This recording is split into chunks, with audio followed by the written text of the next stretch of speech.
no doubt in our minds that they're gonna give you some great information and some great clips to take with you today. Because you know what, this topic is taking over social media. It's taking over the world. Yeah, Um, the Yeah. love exchange. folks got to talk about this every Hey, day, all day. hey, I call it the love exchange because y'all know the stock market, right? Things go up and down, but it's a bunch of transactions going on. And that's what love has turned into today. A bunch Yeah. of transactions. What happened Transaction. to the love? What happened to the love? Is But that before is we that is that even real anymore? Is that I don't know. That's a But good question. Yeah. That's a It, good question. yeah. She said it is for us. So, whenever y'all want us to jump in, let us know. Oh you can yeah, jump yeah. in when you want Well, freely? love has become so transactional that we're posting receipts and making memes out of it, and it almost is popular to make fun of you not having love rather than us celebrating love. Even Tank, who makes love music and all kind of other music, said he said what people are really afraid of is our love. That is our greatest superpower. I agree. And things have shifted, and the capitalistic mindset has taken over people that they need transactions in order to feel love. And That is so a that's fact. where we at. But my wife got a whole bunch of good stuff to say. I'm just yeah, alley. I was just gonna add that also. I think from a lot of so I'm a social worker, with a Okay. career in social work, and I think it also has become transactional because of people being groomed to survive in this world. Mhm. And unfortunately for him, I was groomed in a different way.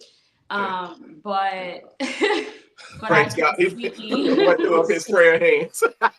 yeah, and then people bring a lot of their brokenness into the relationship, and so I Right. think that there are a lot of other factors to contribute outside of financial transactions or sexual transactions. There's so much more to add in what we have discovered in our love and why it has been so healing. But yeah, I did not know about a lot of this stuff because I grew up in a very different way. But I will remember the first time I heard it because it shocked me so deeply. I was in my master's program at this time. I was living in Houston, Mhm. and I was working a full-time job and a part-time job at Pappadeaux's in the Pappadeaux concept Oh, store. shout out Papa Do's. That's right. Yeah, it taught me a Down there in lot Texas. about Yeah. how to cook. And Texas is where it's at. I used to live in Texas for about 5 years, but um, I remember a waitress like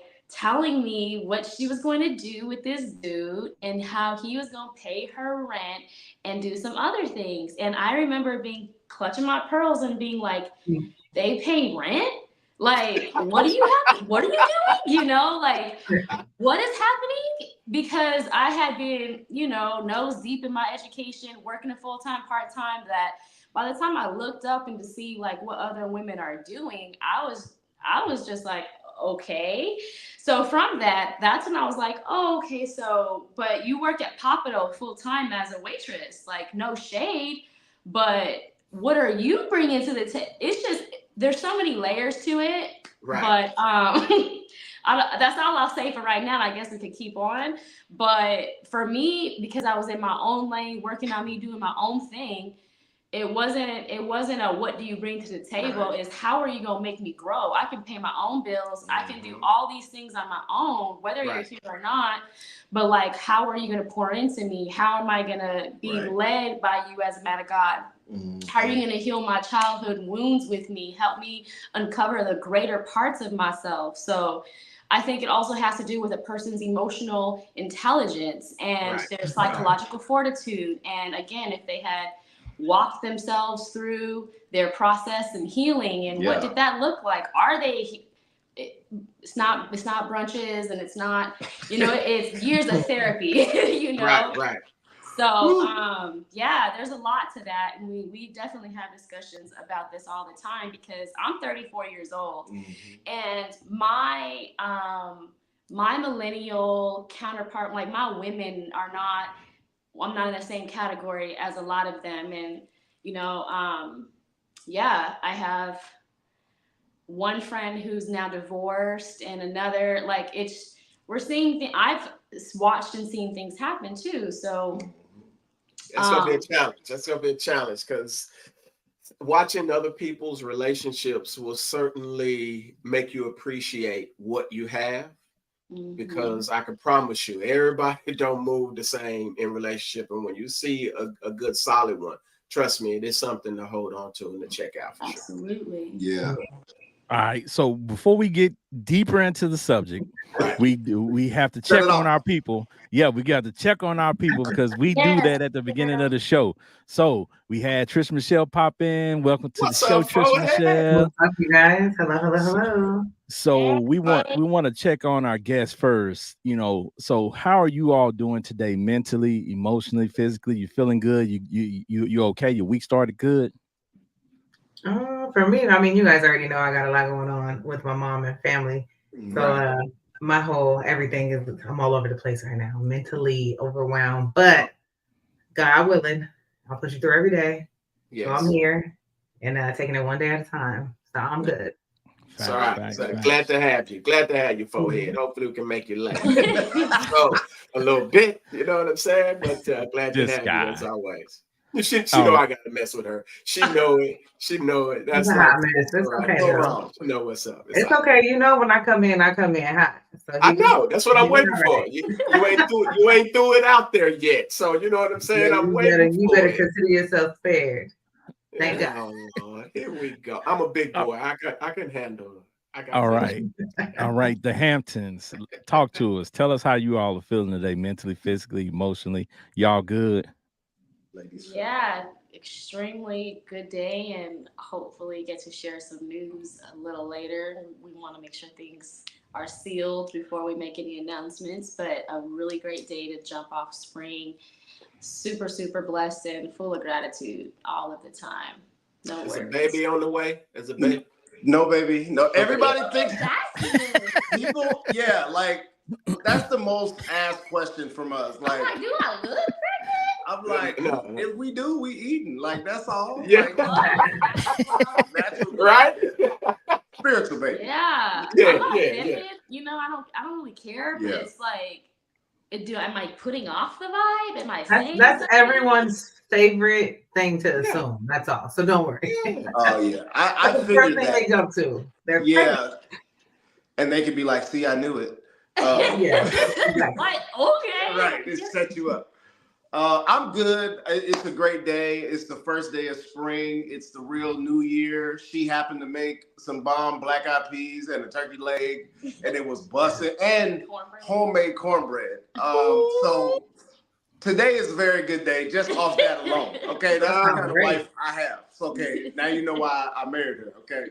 Listen, on this show, we have what is called lift your hands moments because there's just some things you don't do because, listen, you said corn, yes, sir.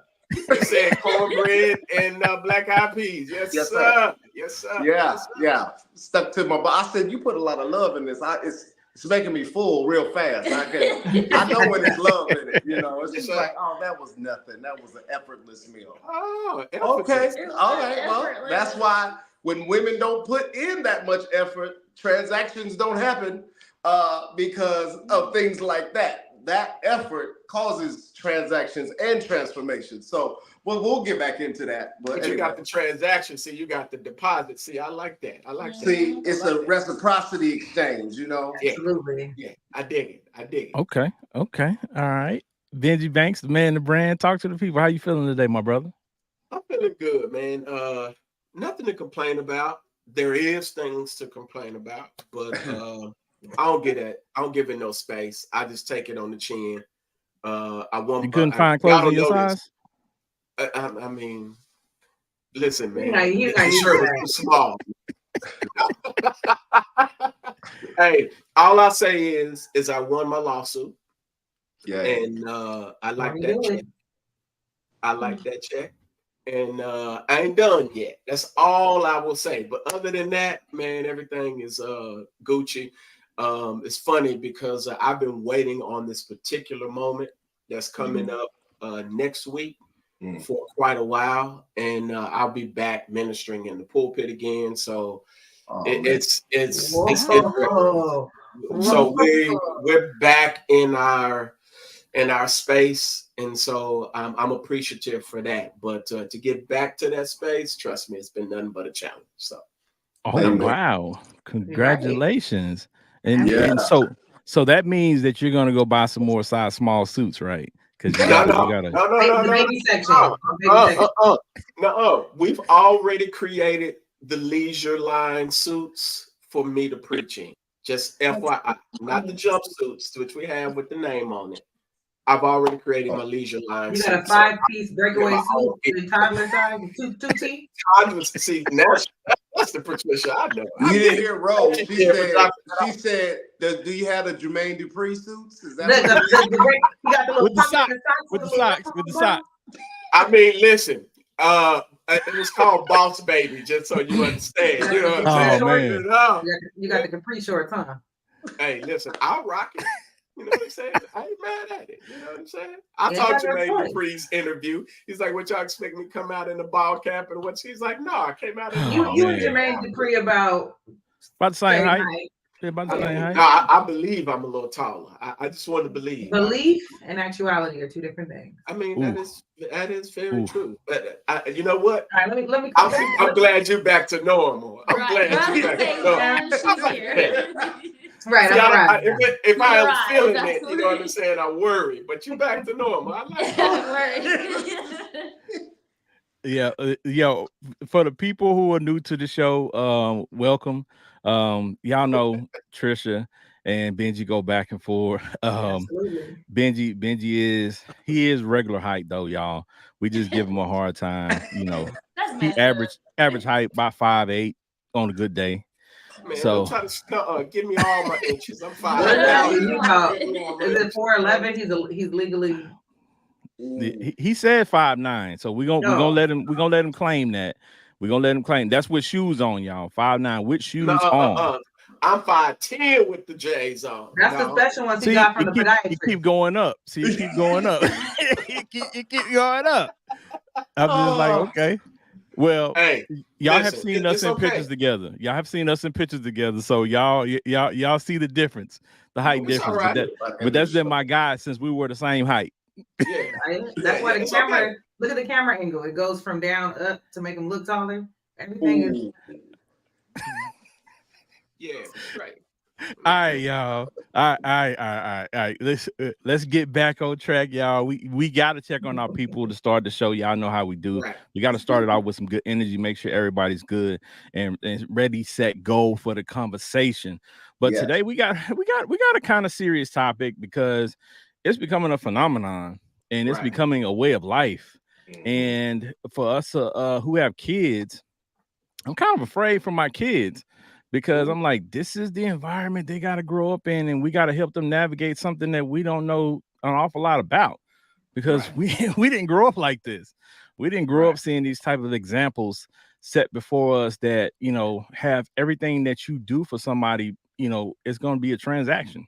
It's going to cost you something, right? So that's where this topic comes from. The transactional relationships is it's going to cost you something. And it's taking over. Nobody's doing anything because they love you anymore. It's I love you, but I'm doing this because when you do this, I'm gonna do this and vice versa. And most people ain't even doing that. They doing it simply because they trying to see what they can get out of the situation. Facts. Right. I was just gonna say it's not love, that's manipulation. That's you're creating your tools to manipulate in order to have weight or leverage against the other person. Yeah. And those are traits of a person with narcissistic personality disorder. Yeah. Oh, so we're dating, people are dating narcissists to a degree, right? Well, have they accepted it? I don't want to throw around the term so loosely, but we all have narcissistic traits or characteristics because we are naturally human, and the whole Survival of the fittest is a real thing. That's innate in us. But having said that, if you are a person who has not like healed your childhood trauma, if you've ever experienced people, just whatever, you'll learn this is what I have to do to survive. These are the things I have to do. And nobody ever tells you along the way that that's like superficial or that is inhumane to treat people in a transactional way. If you don't have anybody to tell you that, then you're going to go about life thinking that that is how you are supposed to live. So, now, again, Warren, it's only as deep or shallow. And I also was going to say that this is an American phenomenon. This is not a global phenomenon. And so if you choose to raise your family in this society, you are up against a lot of different things, including the impact of capitalism and colonialism and all of these other things that impact our education and our school districts. And so it's just like this vicious cycle. But again, this is an American phenomenon because of a lot of different reasons. But the main thing I believe is because we are conditioned to believe like these are the things that you look for in a man. And it's always like this way instead of this way. What can you do for me versus what can I do for you? Warren, I want to ask you something. How does Roisha change that mindset for you? Enough for you to say, hey, I want to marry this woman. What clicked in how she did it that made you say, you know what, I want to marry this woman? What was that distinct thing that was there? That's a great question. It was just the way she served and loved and sacrificed consistently, continually. And I was just like, I had to ask her, because when I got divorced, I was like, yo, I was so scared to go into the dating pool because I was like, first of all, no offense, ladies, but I was like, I want to jump in the pool and go swimming first because I want to see who you really are, to see if any hair pops up out the water, lashes, makeup. I want to see Jesus wash all your sins away on your face in the dating pool. I literally want to jump in the pool, in the dating pool. I'm a scientist like that. Because it was just, and God saw fit that I didn't have to do that, you know. And I was on a dating show. That's a whole other long story. But when I met her, it was really her service. And I honestly thought when I first met her, just the way she carries herself, I thought she was older than what she was. And she was so mature and had her own house, had her own car, had her own job, had her own hair, had her own teeth, had her own lashes, had her own booty, had her own breasts, had her own. What? Hold on. She had her own buns. She had everything real. That was it, Benji. She was real. She was a real woman.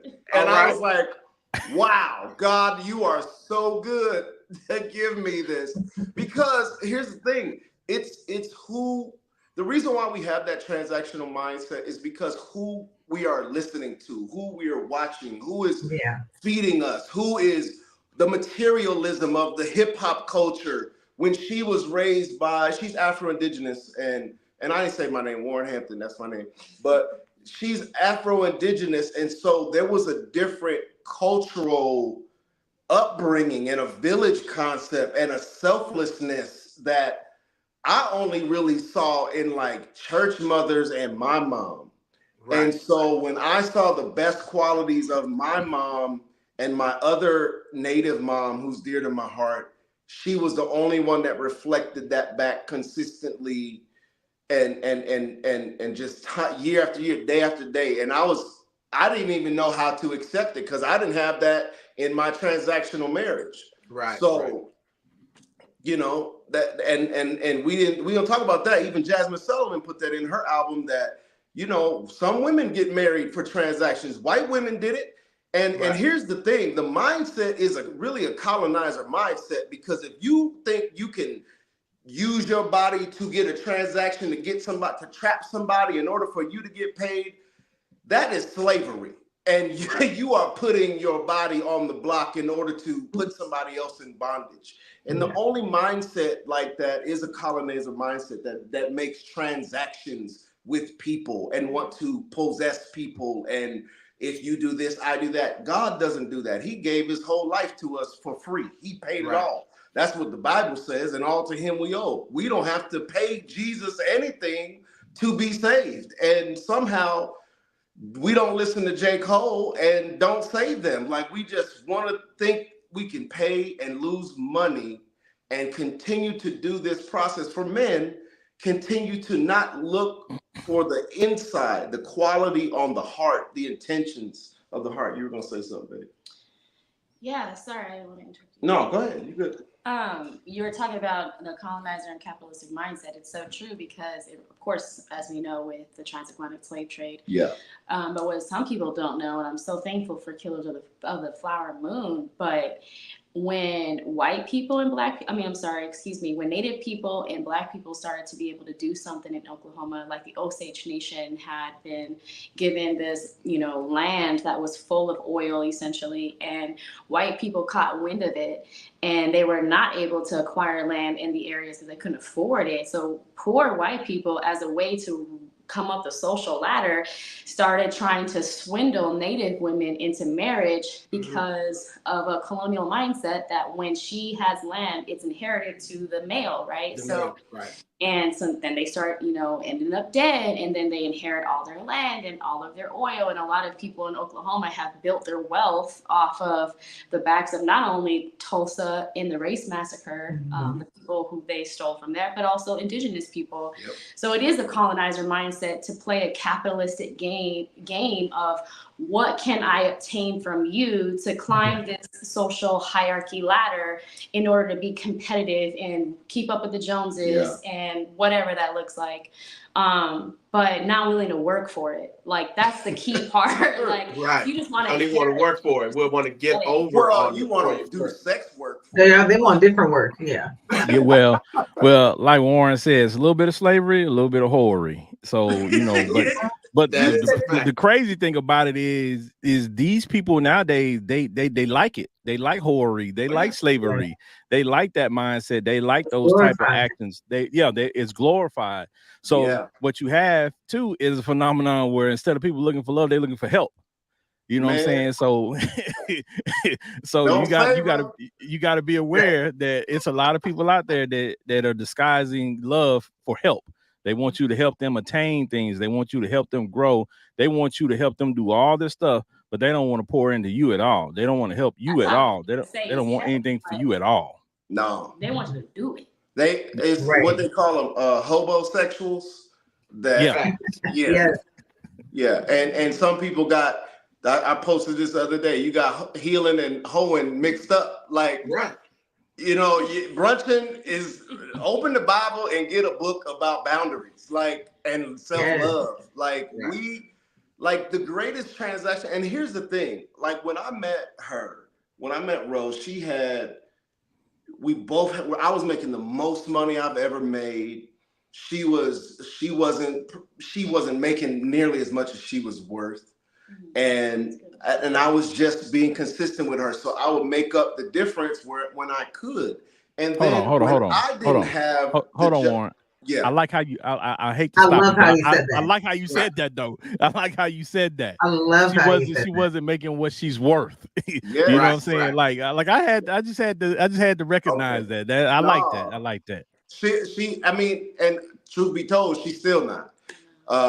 As educated as she is, as smart as she is, as many solutions as she is. I mean, she's so smart.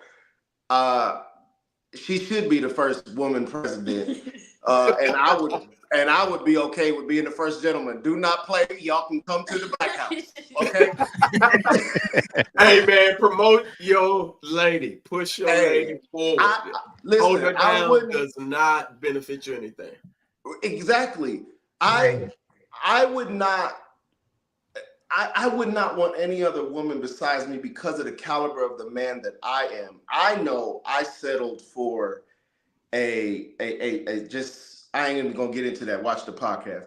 But I know meeting her, there was a different level of a woman, of a caliber of virtuosity, of virtue that made me not want to impress her with money. I wanted to impress her with not impress her. I wanted to impress upon her my leadership that she wanted in a man. Right. And so what did that caused me to want to heal more? That caused me to go deeper into therapy. Right. It caused me to change my tone. It caused me to really grow up as a man so that my value without money grew.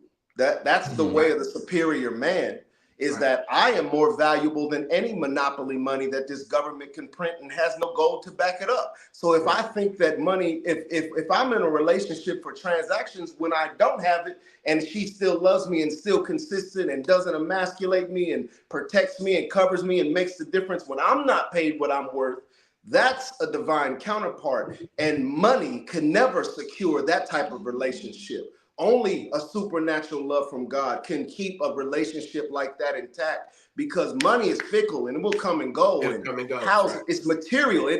We're not supposed to hold on to these things. We're supposed to hold on to the eternal, the spiritual, the natural, the divine. And as a Black woman, like, we have to honor them, the ones that are healthy. And we had this, one of her mentors, and we look up to them. They're Black millionaires. Right. And he said, at our wedding, Black women can heal us if we allow them to. I agree. And so we have a lot of unhealed women trying to be the loudest in the narrative of transactional relationships when they grew up on government cheese and don't want Cheesecake Factory. That's a problem. Listen, hold on. Cheesecake Factory got some good cheesecake. That's all I'm gonna say. Cheesecake Factory is the best. Like, I still eat what I like. She loves Cheesecake Factory. Not like that, but we don't do cheesecake is like that. But she wouldn't have a problem if I say, "Hey, baby, you want to go eat cheesecake?" We've eaten all over the world. Right. You know what I'm saying? We don't even eat yogurt in America because we've eaten it in Greece and we know how it's supposed to taste. Like, those are the type of experience we need to be looking for, but someone has to lead it and be the example and show that sometimes she's going to lead financially. Sometimes I'm going to lead spiritually and financially, and she's going to lead emotionally or whatever. And there has to be a constant love exchange, not for transactions, but for transformation. And I agree with that, because in a lot of aspects, people are counting what they're doing and they forget, like, I need to deposit some love into you, especially if we're considering marriage and we're partners. Like sometimes you got it, sometimes you don't. Sometimes I need you to speak life into me, and sometimes you just have to understand that space. But a lot of us haven't been afforded that opportunity to kind of embrace that space. We always think we gotta be doing something, so it can be tough at times. That's good. Yeah.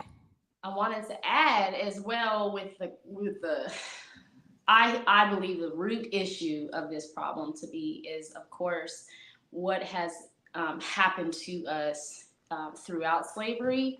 But the removal of culture was so important to colonialism for several key factors, was why we're here today. But for one, the reason that made me a little bit different from the person that he may have experienced before is I was grown up in community. I was grown up with the sense of community over individuality. It's we over me, and that played out in my every single day life, from morning to night. We're checking on our elders, making sure that, they have what they need for the winter, or we're eating dinner and we know so-and-so is home by themselves. Like, we'll fix them a plate and go drop it off. And this concept of community has really escaped our culture. You're not allowed to talk to my kid no type of way. You're not allowed to say nothing. You're not allowed to insert. We really do not have a community mindset in a way that we think that we do. So for me, that servitude is something that you can go to my reservation on any given day, and it's going to be consistent. You will walk into a house, they will greet you. Do you need anything? Sit down and eat. How can I serve you? How can I meet your needs? Because that's what a village does, you know? And because I had that, it's easy for me to get into spaces and I see somebody, you know, can I help you? Can I help? And I think that if you don't have that spirit in you already, male or female, it's hard to cultivate in a grown person. You cannot change a grown person's foundation. And if you are a lazy person to sit on the couch and just you do it, you figure it out, you make yourself food, you do that, like that's individualistic. You're not serving from a place of a communal mindset that's for the greater good, you know. So that's unfortunate in our history that we have to get the backlash of that. But it's conversations like this that obviously give us hope. But I'm like, man, we are getting too far away, and it's sad that, you know, I had to watch even my little cousin, who I love dearly, be in a 10-year relationship with a person that I knew from like year 2 was not going to be that, and has never proven, and drug her through career changes and life change, like so many things, just, and all she wanted to be was a wife, and he don't want that, you know. And I'm like, see, it's not just the women either, but in that, you know, there were things that she, you know, compromised on in areas where I know she would never do that. Right. So the other piece of that is knowing what you're worth, knowing what you're allowing in your life and what you're not going to allow, and what those boundaries look like, and really self-love dealing with all of your stuff. If you don't deal with all your stuff, you'll accept anything for what it is and think that that is what you deserve. So that's another thing. People coming in at low bars and meeting other people at low bars and asking each other what you can do. And we're all low vibes together, you know, like both of us are all low vibes together. Somebody gotta raise somebody up vibrationally, you know. So transactional is very superficial, and unfortunately a conversation that we have to have. Right. All right. So check this out. All right. So to give everybody some context, I know we got a lot of people tuning in, you know, throughout the show. What a transactional relationship is, you know, a lot of people, you know, you hear the words transaction. You should know what a transaction is. If you're an adult, you should know what a relationship is. But just in case you don't, y'all already know Big Ken gonna give you the definition of these things, so you don't get it misconstrued, misunderstood, anything. This is what a transactional relationship is. It is a business-like arrangement based on mutual benefit and need between two people, right? So it could be a friendship, it could be an actual, you know, a relationship between man and woman, or whatever the case may be. In a transactional relationship, both partners think the relationship as an investment and have expectations that they should expect each other to fulfill, right? So that's that's part of it. So it's a weird dynamic, because some of this stuff sounds like it's a good thing, but the problem with it is it could take a turn. So they have one advantage of a transactional relationship is the fact that both partners stand to benefit from them, right? So however, they tend to lack authentic love and intimacy, and that's the problem right there, right? Because everything is based on, okay, I gave you this, so now what are you going to give me? Right. And as we know, in a lot of situations, you might have to give before that person can give you anything back. So you might have to give 3 or 4 times before you see any return in that. And we all know from investments, when you invest in things, stocks and stuff like that into the market, and you keep investing in something and you're not seeing no returns, you kind of get disappointed and like, man, like I'm jumping not off seeing this no stock. I'm jumping off this stock. Gotta go. But in a relationship, sometimes that can be very bad, because the person is not in a place where they can give back to you at that point. But if you really love them, you're not looking for that. Right. You're pouring into them because you're pouring that love into them. And then one day they'll be able to reciprocate that, but it'll be from a love standpoint, not from quid pro quo, where you just going back and forward in expectation. So Trisha Michelle, Can you talk to me a little bit about any experiences you have with a transactional relationship, even if you've ever been involved in it, friendship wise, relationship wise? Transactional relationship. I think she always giving stuff. I don't know. Whoa. That forehead definitely show up soon as she First of all, no. So I'm very much Roisha, right? Yeah. Okay.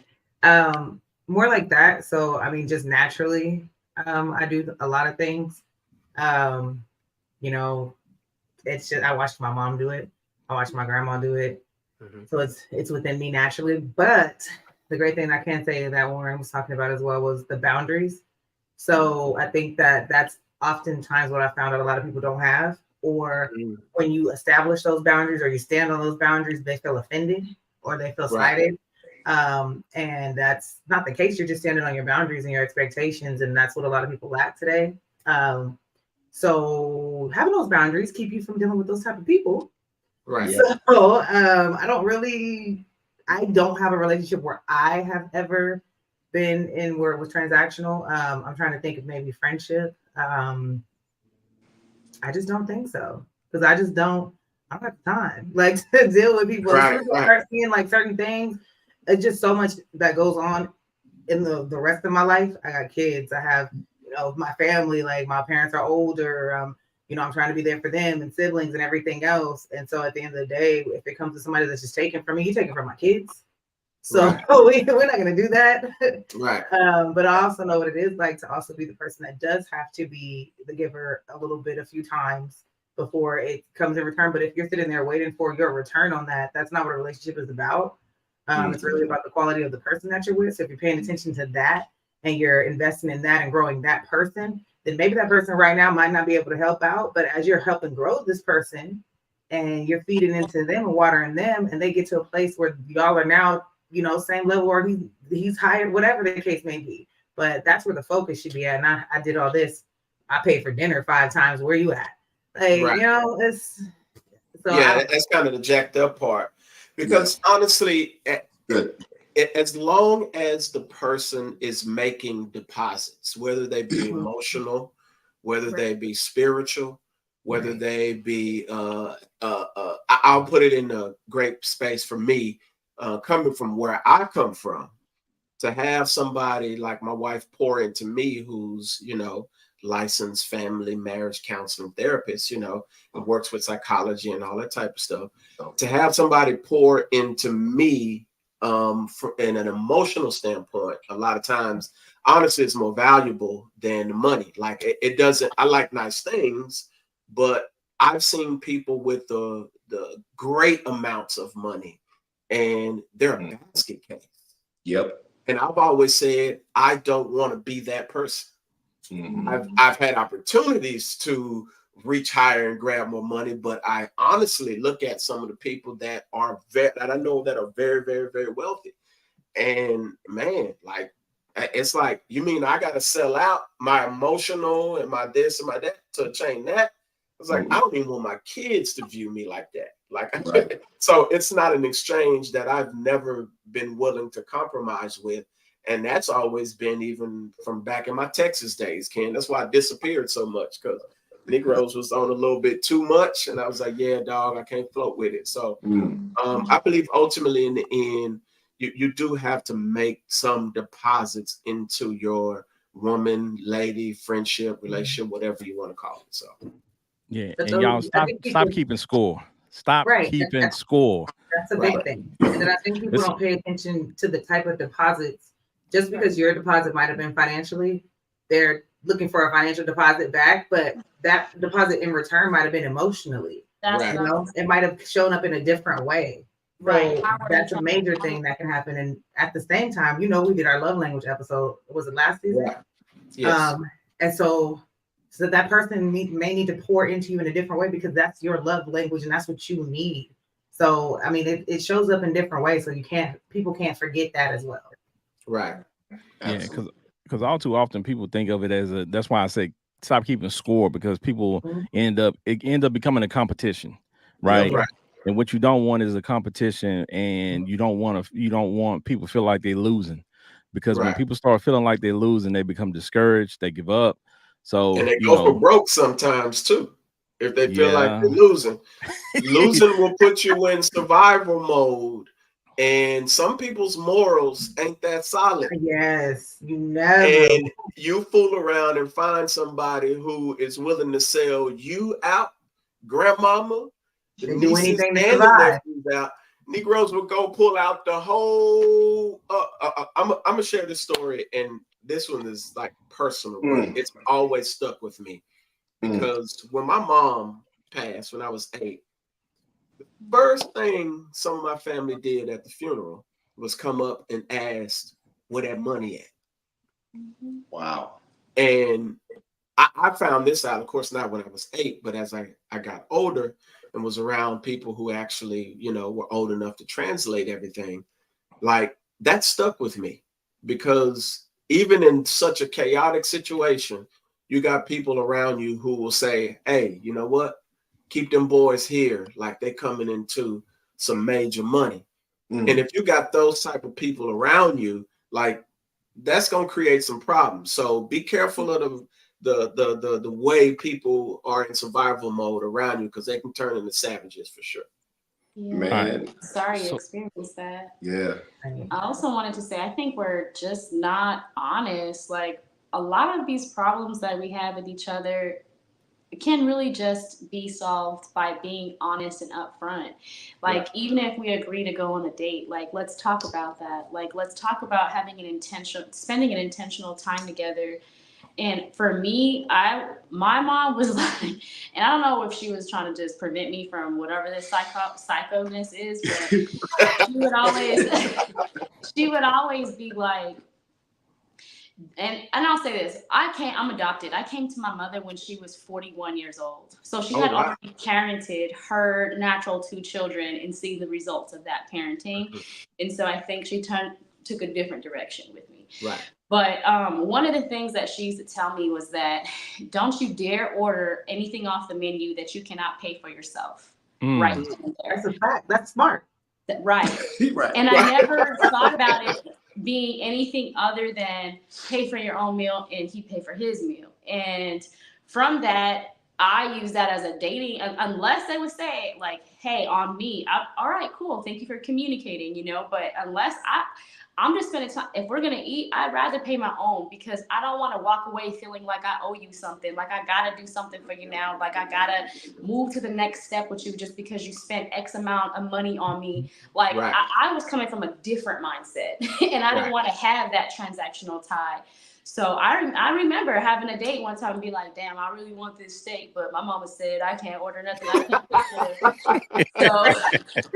I ain't eating that steak. But it keeps communication has to be clear so that no assumptions can be made, and it doesn't make you feel like, oh, you're losing money, you're pouring into a colander, you're pouring into somebody who doesn't appreciate, who's ungrateful, who talks, smack in the car about me taking her to Cheesecake Factory, like communicate expectations and feelings if you are able to do so, and if you're not able to do so, then you shouldn't be dating nobody. And yes, that was great. And I want to say, when we first met, she came to my event, and then I wanted to meet her. It's on our podcast how we met, but I was just like, she was hungry, and like I could tell she was hangry, and I said, oh, she got an attitude. Right. And I was like, she cute though, and I was like, all right, maybe I'll come back and meet you one day. I don't know. Like and then we didn't see each other again for months. Then we met again, and then we had this meeting, and then that's when I was like, wow, you're like really different. Like I could tell, like her energy was just so mature, so focused, so poised, and I was trying to distract her I was giving all my energy to her, and that's what you're supposed to do, brother. That's what you're supposed to do. Throwing off her game. She didn't know what it was. That's what you're supposed to do. You're supposed to. You was applying pressure. There you go. Non-verbal pressure. Like, you know what I'm saying? Hey, girl, she ain't never felt this. She ain't never felt this energy in the room. Okay? Let me finish my story. Okay. So the third time we meet, I said, well, let's meet again. You know, we inbox or whatever. I said, let's meet again since we didn't like connect after that meeting, but it was like some sparks. So third time we met, we were at Starbucks and she gave me that same energy the first time I met her months ago. And I was like, yo, are you hungry? She was like, yeah, I had a long day. And I was like, cool. All right, let's go down the street. I know a little place where you can get food. Go ahead. For context, I was doing field work. I was a field social worker. So I probably did 12-hour day, driving around and being in traffic, seeing kids. And so sometimes you forget to eat. And by the time I got to him, I was. So Warren, did you find out, how early did you find out that she can make black eyed peas and cornbread? Because I'm just saying. I mean, shortly after that, you know, it was probably some months after that, we got some black eyed peas. And but here's the thing. So we go to eat, and I was like, thank you for your sacrifice, you know, to meet me here after a long day. But I could tell she was just, she was so exasperated and hangry. And I'm like, let me go get her some food. We get her some food. And to her point of her mom saying, always have money, she left her wallet that day. Of all days, she left her wallet. Yes, there was a hole in the wall, so I couldn't even do like Apple Pay or nothing. And I was like, I have to, please let me cash app you. So like, nah. Yeah. See, it happened for a reason. God. So yes, you did pay for my first meal. Is that what you wanted to say? God stole your purse. God stole your purse. He hid it. He hid it just for me, so you can find me. And just after that transaction, look at it. Sometimes it works. But it was a transformative transaction. It was God that was making this transaction. All right. Yeah. So I think that's a good point for me to throw this in there. And so we've had some comments come in. Mike Check's production on YouTube. He said, in his opinion, all relationships are transactional. A transactional relationship that involves love is forgiving and patient. And he said, like we said, sometimes a person may give more than the other. So that leads to one of the questions that I have on my list is, do you all believe? And I'll say, okay, we're gonna let Warren and Roisha answer this. Do you all believe that most relationships are transactional, or all relationships are transactional at some point? I'll start off real quick. With my former bondage, aka marriage, I was at your place, Big Ken, where I had to remove my emotions from it because I had paid all the bills for those 17, 18 years. I had not had that financial reciprocation, sexual reciprocation, spiritual. I was leading everything, emotional, mental. It was a bad investment. And I had to remove my emotions, and I knew I gave myself up for her, loved her like Christ loved the church. Like, she asked me that. I said, absolutely, I loved you. Absolutely, I tried to help you heal and help you grow. And all I'm doing is throwing money down the toilet. And then I'm taking my reserves and throwing them. So I'm like, I'm not getting a good return. And a preacher, and we just said this on our podcast, a preacher said, if there is no reciprocity, there is no relationship. So reciprocity is a mutual. I think the word transaction gives it a bad connotation. Financial. Yeah. It makes you think financial, but exchange. If we're talking about stocks, we're making exchanges. We're making DNA exchanges. We're making financial exchanges. We're making emotional, whatever it is, fun. We're making memory exchanges. But when the Bible, the brother who had the comment, yes, love is patient, love is kind. Also, love doesn't keep a record of wrong or just keep a record. Narcissists keep records so that they can love bomb you later and say, look, scroll. Remember what I did this time. Remember I paid for this. Remember I did this for you. Remember I did that. I've been here for you. And you know why they say that? Because they have overdraft fees.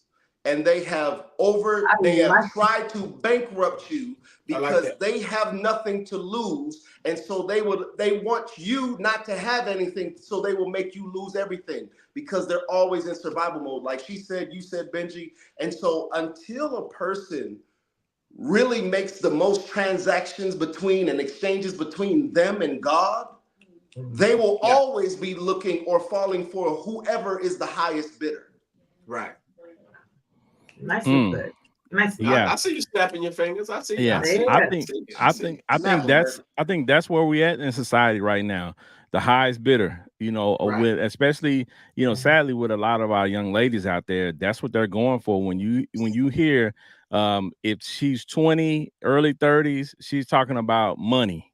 She's talking about, when they talk about the 50-50 conversation, I don't want no man that can't pay all my bills, that can't take care of me. Well, what are you bringing to the table? So, like you talked about earlier, what are you bringing to the table outside of a headache? You know what I'm saying? Because the simple fact of, if you want somebody to take care of you or financially, what are you taking care of for them? You know what I'm saying? And like we talked about, it doesn't have to be, tit for tat. It doesn't have to be I'm pouring money in, you got to pour money in. Sometimes if I'm the breadwinner and I'm taking care of everything, and then you're taking care of the things at home and making sure that everything operates, the way it's supposed to, that's love as well. That's a transaction as well. But like we said, the transaction doesn't always have to be about financial, right? It can be emotional. It can be of other sorts. But a lot of these people, when they talk about transactions, they talking about bread. They talking about money. Right. How can you help me financially? Right.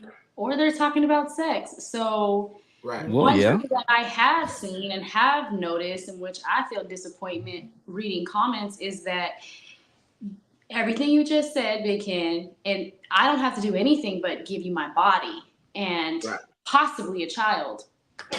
And that's good enough, and that's where the conversation really starts again. Right.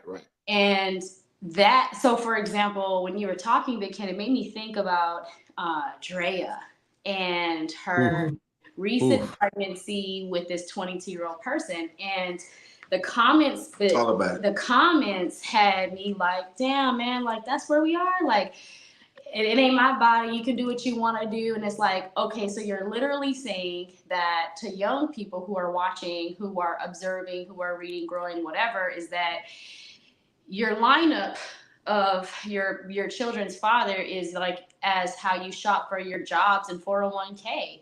Like retirement plan. Your womb is your retirement plan. And that is all that really is being said, because you don't want marriage, because I've seen so many crazy comments. Well, Nelly, my generation, our generation, marriage. Ashanti and Nelly. We wild. We was wild too. So Freaknik. And I don't, I didn't want marriage either, but I wasn't also trying to be a single mom. So that's not something that I wanted to like. And things happen with people, lives or whatever, but I feel like if you have a choice, but that's where women are coming today with my body is what's up for sale and my womb is my retirement plan, and I don't have to contribute anything. I'm the prize. You didn't know I was the prize. I'm the one, and that's really the attitude that I see. And I'm like, damn, Trisha, damn, sad. And I mean, if you don't have the king and queen concept in your marriage, I mean, it's going to eventually be just that thought process. But I'm going to treat you just like I would treat a queen, especially when we're considering marriage and real relationships and stuff like that. I'm not going to let my woman go out looking crazy, and she shouldn't, vice versa. It's a quid pro quo. You got a booger in your nose. I expect you to tell. The first person I expect to tell me is my woman. Yeah. We look out for each other. I think, and that concept to me, I think needs to be ingrained in, because now we have everything so individualistic. It's just give me my money and I'm out. But then again, I'm struggling trying to make this money, and I've crossed some boundaries making this money, that the reciprocation you might get is these hands. And that's what some people oh wow. They don't see. They forget that part. So went crazy trying to get that $2 billion. And you might, catch something, a little problem along the line. We've seen it. It's terrible, but it's out there. We know. For somebody we do not promote violence in any way. No, we promote violence. But check this out though. For somebody to see a booger in Benji's nose, you gotta be pretty short. Exactly. I was saying the same thing because they down here like that was a good one. I like that. Yeah, I got you. I got you. All right. Just for the record, Patricia's smaller than me, so I mean, hey, I have nothing to do with that. I can neither confirm nor deny those allegations. And I'm not going to confirm anything. All right, so Mike Check Productions still, he said relationships are still transactional, which I think we've kind of established that. I think we're saying yes when we're saying transactions are are what it's about. But I think to explain it a little further and a little bit plainer for people is really what we're talking about is the foundation of your relationship. Right. What is it built on, right? Is it built on transactions or is it built on authentic connection, right? Because that's what is going to involve throughout the rest of your time together. Generally, is how you start is how you finish, as they always say. Right. So what you build that foundation on is probably what it's going to turn into. Now, can it change? Yes. Yeah. Mm-hmm. It can. Right. It can start out based on transactions, right? And then you develop an actual interest in each other, actual love for each other, and then it goes from this financial thing. Let's just be honest. We've had some people out there. We've had some ladies of the night that that were out there making their money, and they made a connection with a person that was a customer, and right. that transactional relationship turned into a real one. Right. And it happens more than people know and more than people would like to admit. Mm-hmm. But that's a great example of how that transactional relationship, financial transactional, could actually turn into something else. But the likelihood of that is very, very, very slim. Garden tools winning out here, fam. I'm just saying. I think at the end of the day, it comes down to the caliber of the person you're dealing with, the character of the person you're dealing with. If you're dealing with a shallow person, they're going to attract shallow people. You're going to have shallow conversations and shallow ideas of intimacy and shallow. Yeah. So that's why I was saying when two low vibrational people link up, they're going to be low vibrational and ridiculous together. Like, this is the conversation that comes about. Right, when you have someone who, preferably the man at a higher vibration and woman, to bring it up, then you see this growth happening between the relationship where you're able to pour into each other's needs and allow individuality to exist in your relationship. So you have your goals, I have my goals, and we achieve goals together. But unless you're a person who is not worried about Instagram likes and what you're wearing to, whatever, Blue Martini, you know what I'm saying? It don't matter. You will not have a relationship with anybody, not even just an intimate partner relationship. All of your relationships will be a reflection of who you are. If you are shallow, it will be shallow. That's what I was gonna say. And like for us, we didn't even have to have that conversation. Right. Did we? Yeah. But it was the character. It was her spirit. It was the pattern of behavior that I saw. It was her greatness hours. It was her investing in herself, loving herself, self-care. I'm like, the topics of conversation we have, we're not talking about dumb stuff on Instagram. We're talking about, hey, did you hear about XYZ? Like, what are your thoughts on that? Politics. Show me how intelligent you are. Civil rights. How you Let me give scenarios so I can see how you critically think and what your critical responses are. How do you problem solve? If you are shallow, your conversations. I like that point. Yeah, you should put that on the t-shirt. And if you even are concerned with a transactional relationship, you're with the wrong person. Right. So, or you're in the wrong pool. Like, this is what we need to know. Marriage relationships, or relationships that should lead to engagement and relationships, you should know the person that you want to be with is who you can build with. Because there will be days when you may not feel lovey-dovey, and feelings can run out, money can run out, but does the dream run out? Do we say, regardless of how we feel and what it looks like, will we build together? Because the Bible says, a foolish woman tears her own house down with her own hands, but a wise woman builds hers up. Right. So there are foolish men and women that I experienced it. My ex dragon just tore everything down. She's a fire breathing dragon. So tore everything down. You got to see it on the podcast. You got to see it. The fire is good. The fire podcast. So I need to throw some flames on the Throw fire. some fire in there. Yeah. But I know what it's like to make a bad transaction and just try to do it because you have a baby and you disobey God and your life is off track because you're making exchanges with people you do not know who. And first of all, they don't know who they are. You have to know who you are so you can discern. And if we're going to keep using this word, let's talk about the transactions of marriage licenses. Let's talk about the transactions of marriage rings, engagement rings. Let's talk about the transactions of buying a wedding dress. Like, we just need more examples and having this conversation.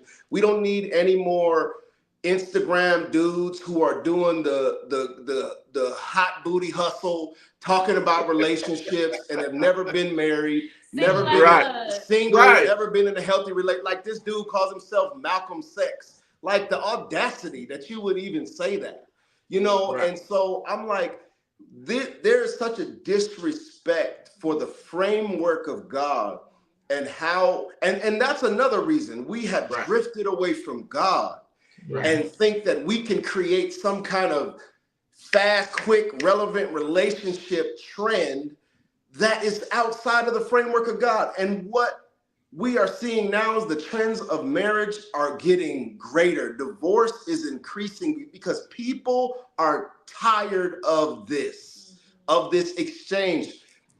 You don't want to have to keep losing money dating women or dating men. It's not a good investment of your time. Let's just talk about that. Your body, like subjecting your body and mind before, and we talked about this on our podcast too, like my experiences with dating.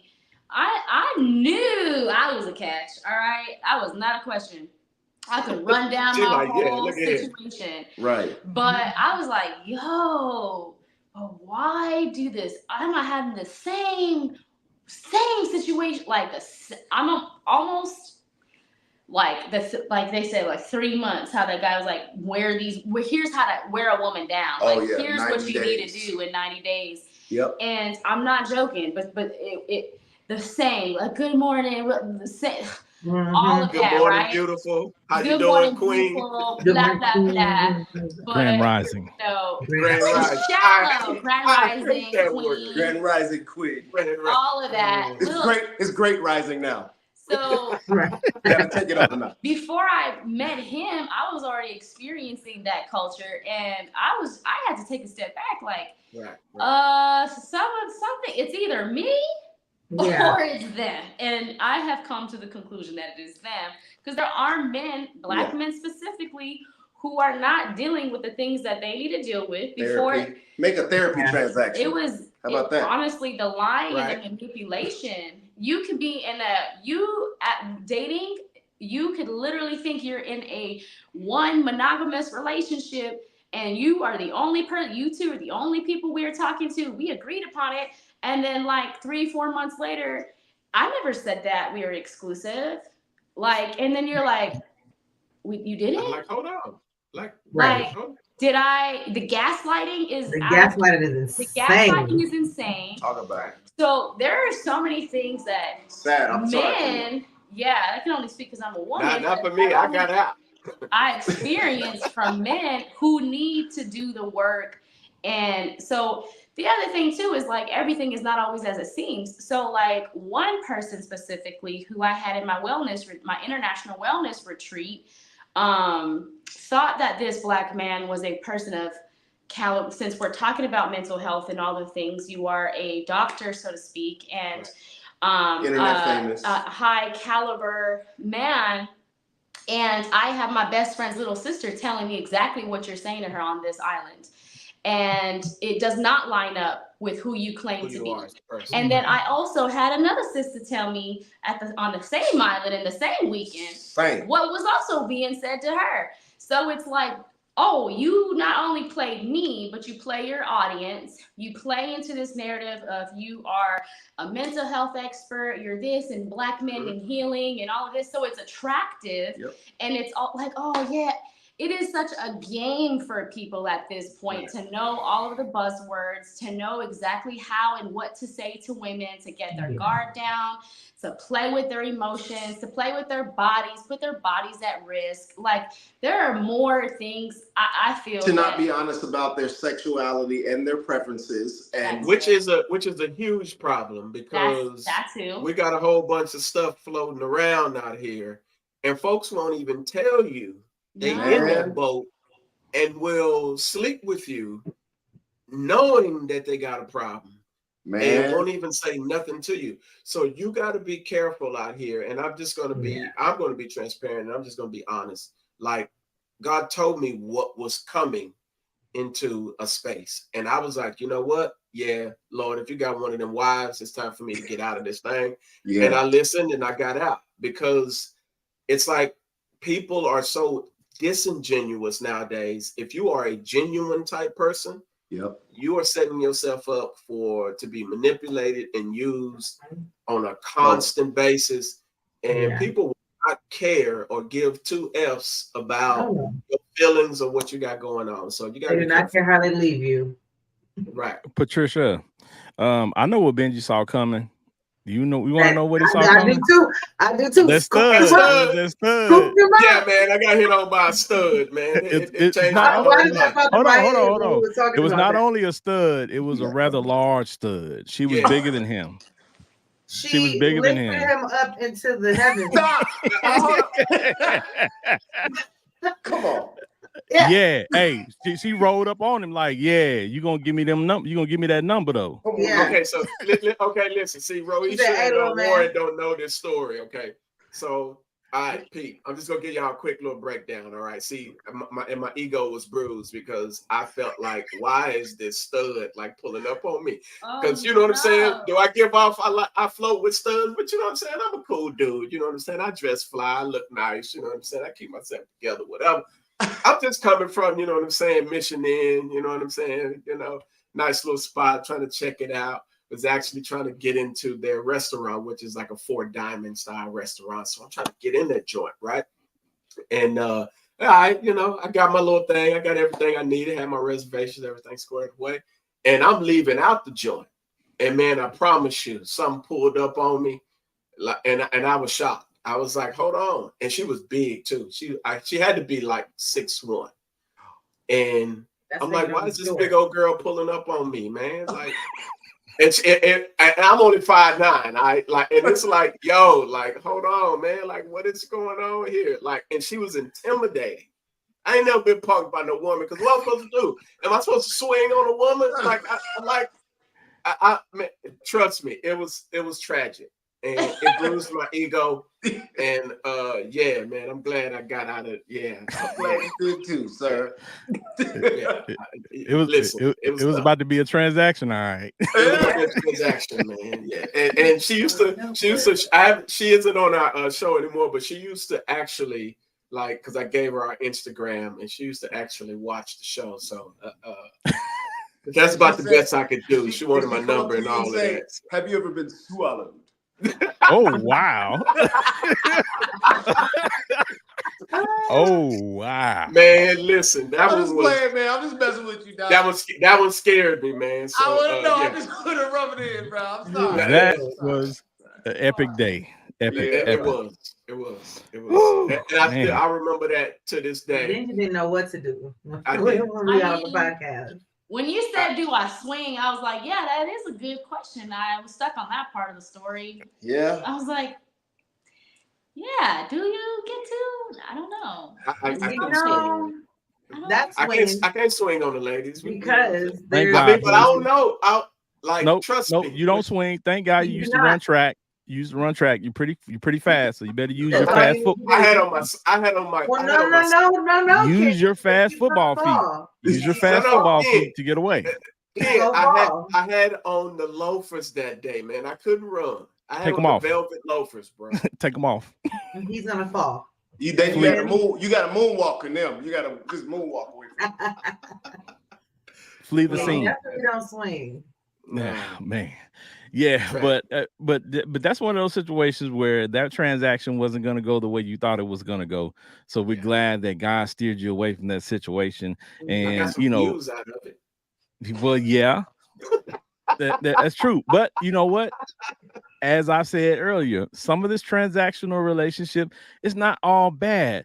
And again, when we say the transactional piece, it's not all bad, right? Yeah. There's things that can come, good from the transactions that occur, but you have to make sure that the transactions aren't just financial.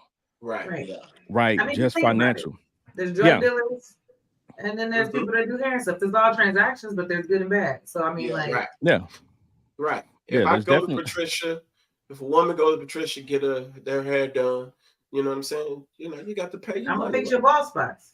Yeah. Fix your bald spots. You know what I'm saying? Ken, she go fix your bald spots. You said you go to Patricia. No, You said if get a I nice, go deep steam therapy. I don't get a need nice it. Little, I'm okay being bald and with my beard. You said, Benji, you said if I go to Patricia, so you're gonna get a man. You're gonna get a man unit. So you know what? I don't need no man unit. We're gonna put that. We're gonna make that a whole. I still got my hair. I still got my hair. You know what I'm saying? We straight. I know we got a little patchwork. See right there. Yeah, so your forehead is growing at a rate that you can't control. So eventually, you're gonna need to add a little bit more hair to the front. I got you, because you're not gonna be ready to accept it, and I'm gonna hold you down. You gonna hold me down? I appreciate it. I appreciate both of y'all, because whenever I'm hurting, y'all make the transaction to get me back. You get what I'm saying? See, I appreciate y'all, man. Y'all have always been like this. I appreciate y'all. So let's just say at the end of the day, I think the conversation has pointed out to most people that there are going to be transactions in all relationships, right? But we want to make sure that people understand and pay attention to the type of transactions that are going on. And also it aligns with the expectations, right? What are you expecting from these transactions? Right. Because I think a lot of people, when they have the transactions, that's what gets them in trouble. The transaction occurs and you're expecting something immediately from that, or you're expecting something in return. And sometimes that's not always going to happen. Sometimes you won't get any return for a certain transaction. Right. You just have to be willing to, be okay with that, especially if you have a great relationship with this person. If you love this person, whether they're a friend or whether it's, a male female relationship or whatever the case may be, you got to be understanding of that. Right. So before we wrap up, we want to make sure that we give Warren and Roisha the opportunity to the Moesha. So we want to make sure that we give them the opportunity to explain to us, what do you see that you can point out to people where they can maybe help them focus on something outside of just the financial piece. Like if you could give a younger couple or a younger person advice, like what type of things would you pour into them?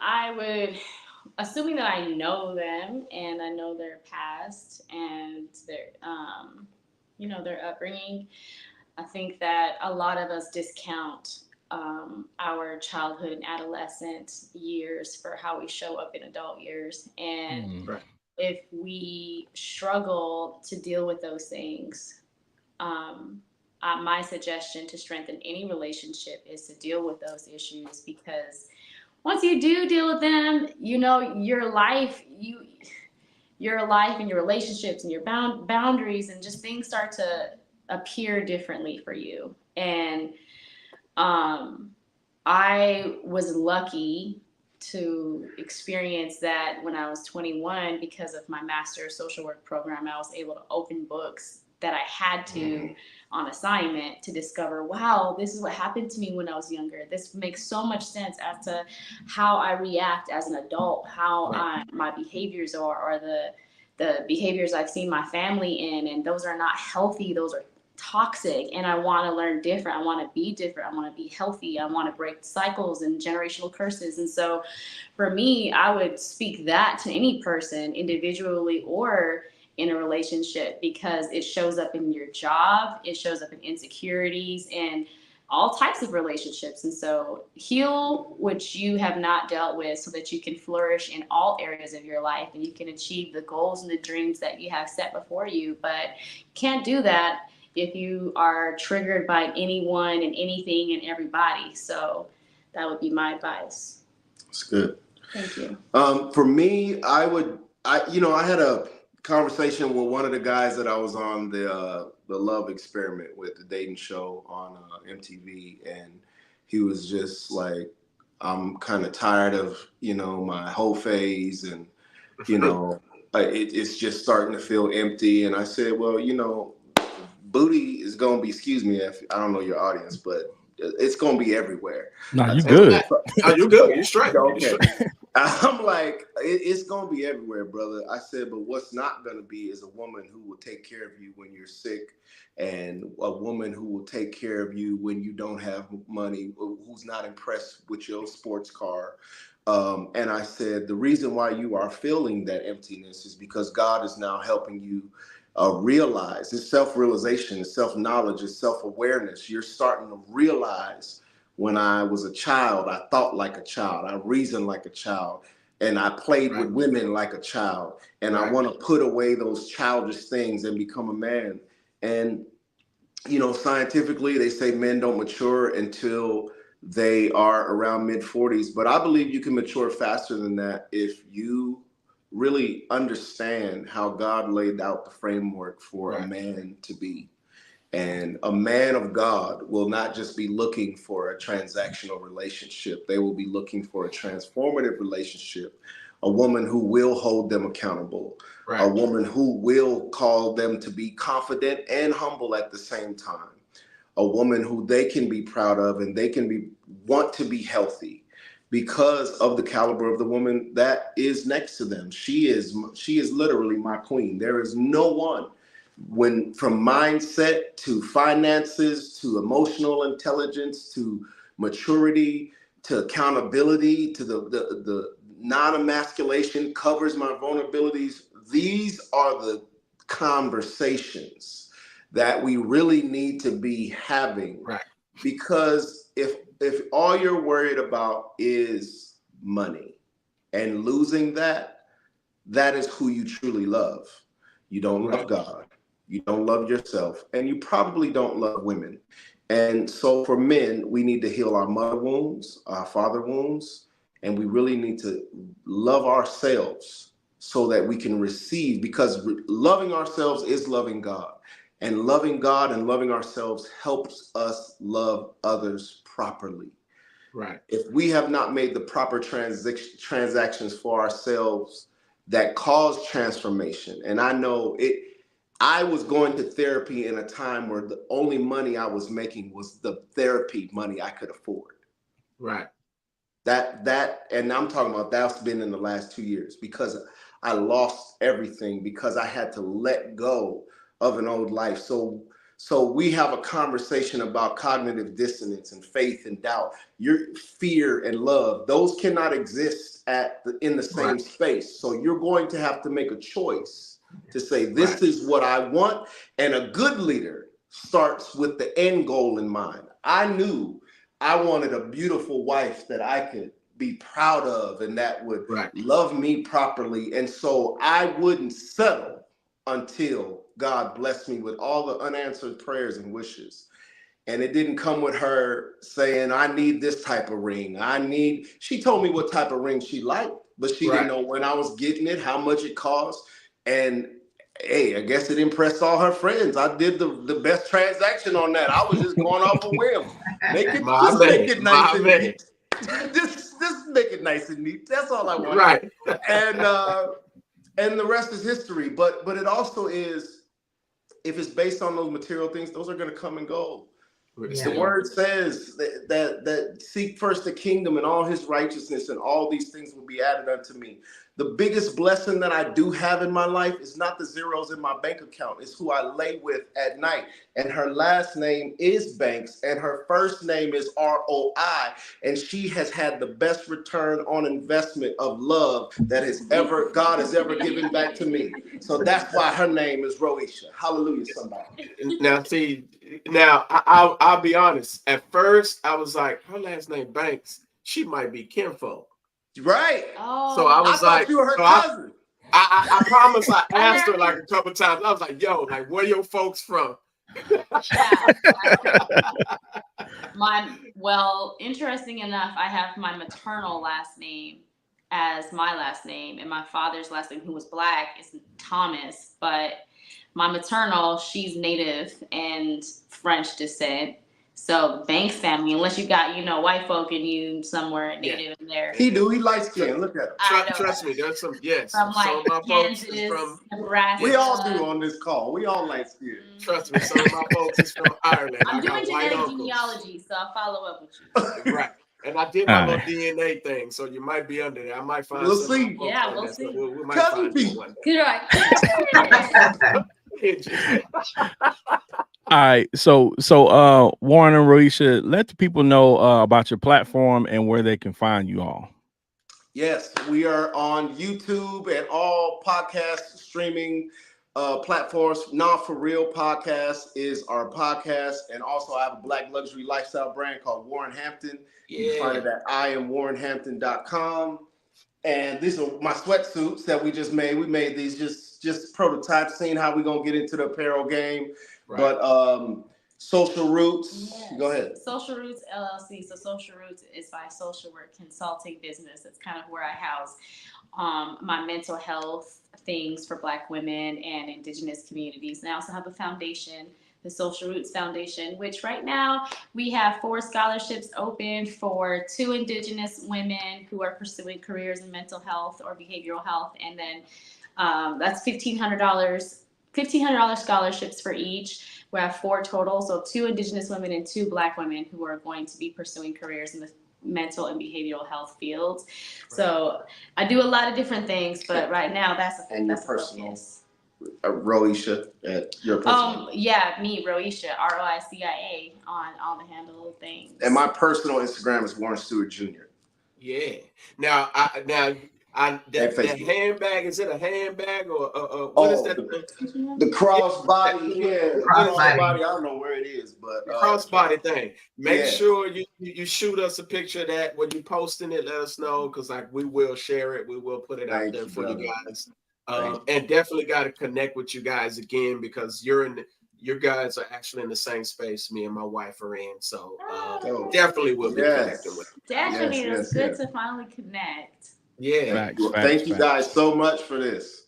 Yeah, no problem. Thank you. Trisha Michelle, y'all know what time it is. Talk to the people before we get up out of here and let them know your final thoughts and how to get in touch with you. Oh man, today was, it was a great. I mean, I'm not gonna act like every week we don't do something great, but this is amazing, and they really brought forth a lot of conversation that needs to be had. And bringing God into that conversation as well. And I think that's one thing, like they said, we're getting far away from it. And I mean, Jesus did everything without return. We were not, we have no debt to pay in reference to that. And I mean, to expect return out of everything, we're not supposed to do anything transactionally to where we're expecting people to do for us in return. We weren't brought here in that sense. So we're not supposed to be doing that as well. So I think that's another thing to, take back and think about.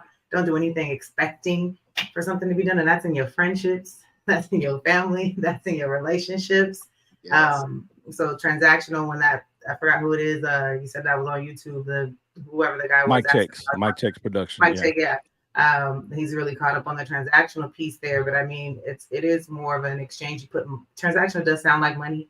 And I think we just need to change the word because it brings apart that connotation that it's money to be spent. And the belief that people need to do a certain caliber of spending to achieve this type of caliber of person or have this type of thing. I mean, just invest in yourselves, like Warren and Roisha said, get some mental health up underneath you, heal those wounds, and stop, because money ain't gonna heal it.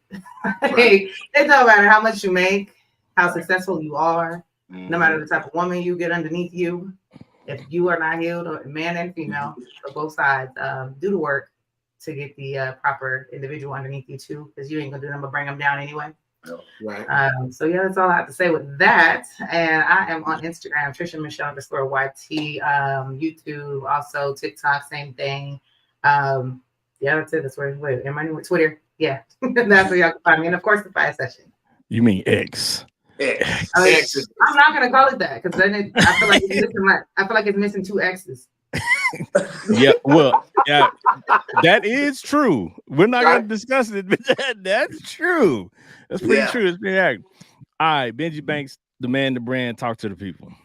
Man, listen, this was exceptional. I love the conversation, and I think the thing we can't be afraid of any longer, I think it's been past time, is for us actually bringing the concept, the idea, the thought of God back into our spaces. And I think that's something that's been really pressing heavy.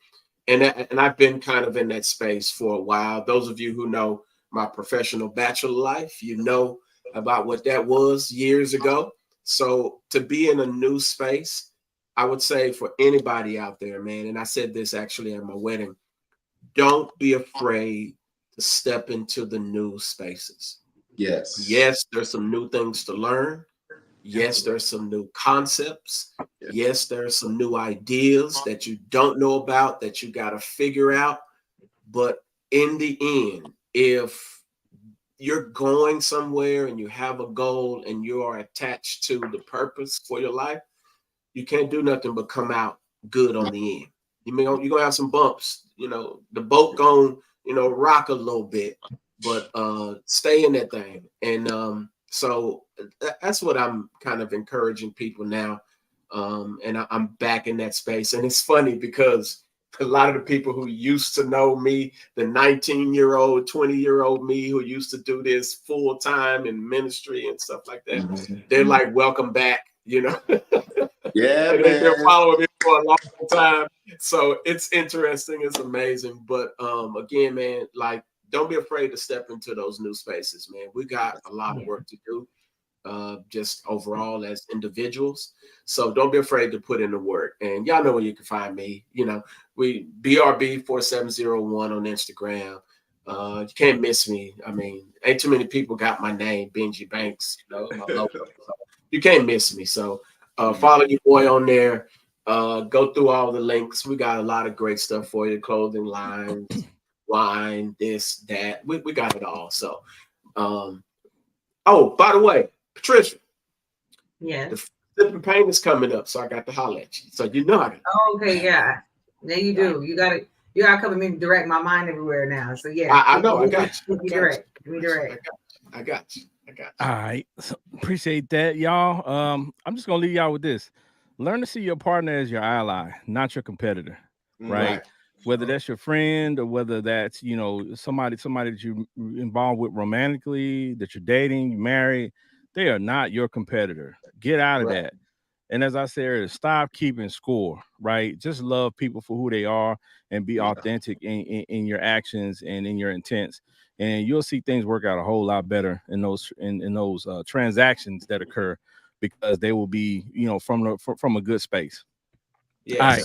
So y'all can catch me at all social media platforms. Just type in, just look up Big Ken's Comedy on IG, Big Ken's Comedy on Twitter, Big Ken's Comedy on Facebook. Y'all can catch the Fire Session on all social media platforms. Just type in FIYAH session and we'll pop right up. Make sure you, most importantly, go to YouTube, hit that like and subscribe button so you won't miss an episode when we go live. And we have people live in the comments every episode. And that's why we like to do it this way, live, so we can get these comments, because we love y'all's comments. Some of your comments we can't put up. We can't put on the screen. We try to grab them. But we do see them. So we respect it. We respect the freedom of speech. So y'all continue to support us, continue to show love, and continue to put your ideas out there, because it's somebody looking and somebody reading and somebody watching, and they might be affected by that in a positive manner. So again, we want to show love and respect to our special guests, Warren and Roisha today. Nah, For Real podcast. Y'all go follow them. Dope information. a dope example of what God can do for you in your relationship. So Right. some of y'all need some guidance. So there are a couple who can give you that guidance. You know what I'm saying? Who can give you that information. So, and they drop jewels on every episode. So make sure you go follow them. And y'all know y'all can tune in next week. Same bat channel, same bat time. Yeah. You know, we're gonna have another dope episode for y'all that's coming through live. If you miss anything, go to our YouTube, go to our Facebook, go to our IG, catch up. You know what I'm saying? Because we're on 153, so you got a lot of work to do. Yeah. But we appreciate y'all. We love y'all. Y'all already know how we do it. We right behind y'all. Thank y'all so much. God, love and blessings to y'all. God bless y'all. Facts. Y'all already know how we do it. It's Fire Session. Peace. Thank you for joining us today. Please follow us on all social media platforms. Just search Fire Session.